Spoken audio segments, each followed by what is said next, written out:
My wife, Emma, came home early one Thursday, moving like someone trying to hide something beneath her skin. She said she wasn't feeling well. Her voice was thin, her eyes wouldn't meet mine, and she went straight to the bedroom.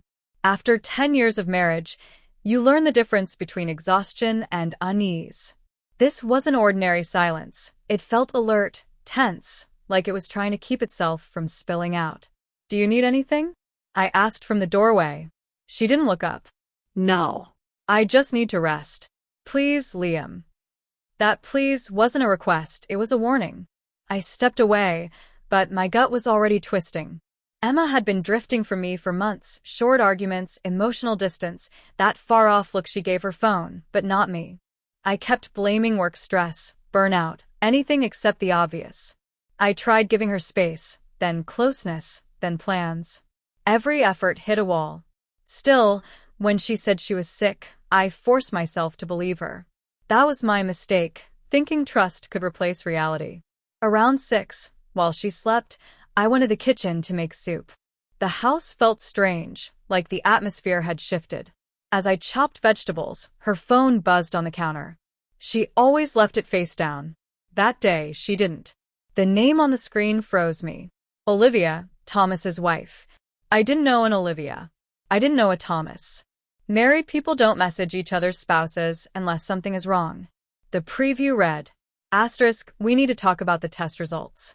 You should tell your husband before I do. *, test results. My mind lurched. Medical? Pregnancy? Something worse? Something I hadn't even thought of? I didn't open the message. I just stared at the phone like it was an explosive device. Then the doorbell rang. A woman stood there, about Emma's age, tall, sharp-eyed, her expression carved out of controlled fury. "Are you Liam?" she asked. Yes. "What's going on?" "I'm Olivia. My husband is Thomas Miller." Her voice shook, not with weakness, but with rage forced back. "I think your wife is having an affair with him." Her words didn't hit like a sudden blow. They pressed down, slow and crushing, until I could barely hear. I stepped aside and let her in. "What makes you think that?" I asked. She pulled out a wrinkled envelope. "My husband said he was at a clinic 2 days ago. I went to pick him up. He wasn't there, he'd lied." She set the papers on my table. "These are the test results he actually went for." I didn't want to touch them, but I did. STD panel. Positive. Partner exposure likely. Notify all partners. My stomach turned. "Emma," I whispered. Olivia nodded. I confronted him. He admitted he'd been seeing someone from the gym. A married blonde woman in marketing. 38. Emma was blonde. 38. Worked in marketing. Went to the gym almost every day. Inside me, something quietly collapsed. "I'm not here to fight you," Olivia said. "But you deserve to know. And your wife needs to face what she's done. There may be more consequences than you realize." My skin went cold. This wasn't just betrayal, it was danger brought into my home. Emma wasn't sick. She was afraid. After Olivia left, the house felt hollow. I stood in the hallway staring at the bedroom door, wanting to demand answers, but knowing confrontation doesn't give you closure. It just gives you a louder lie. I waited. When Emma finally came out, she rubbed her forehead, looking drained.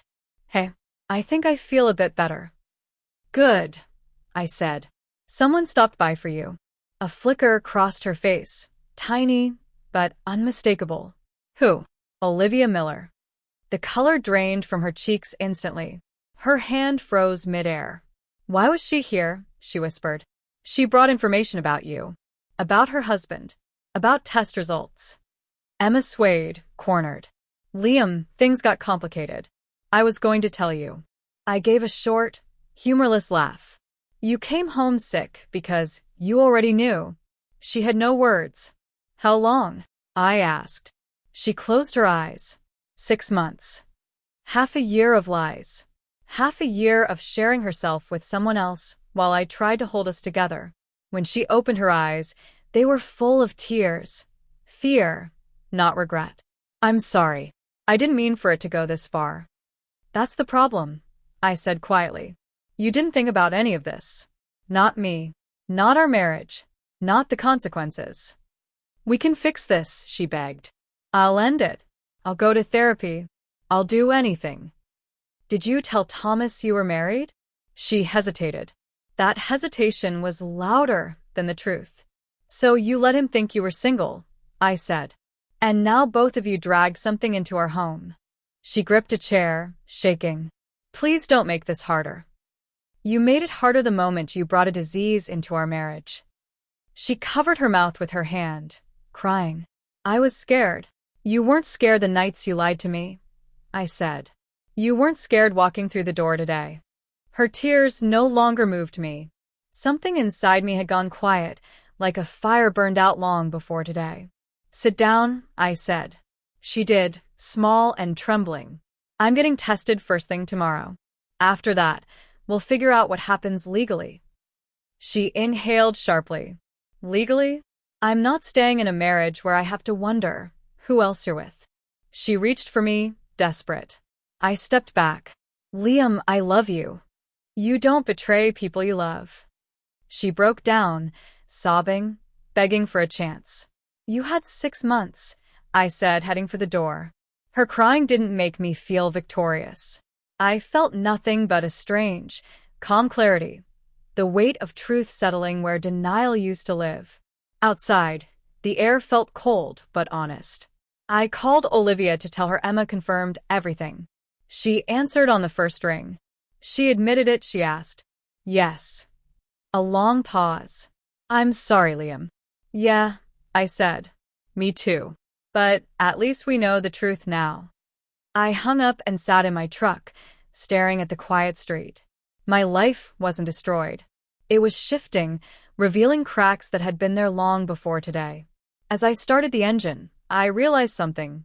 I wasn't leaving my marriage. I was finally returning to myself.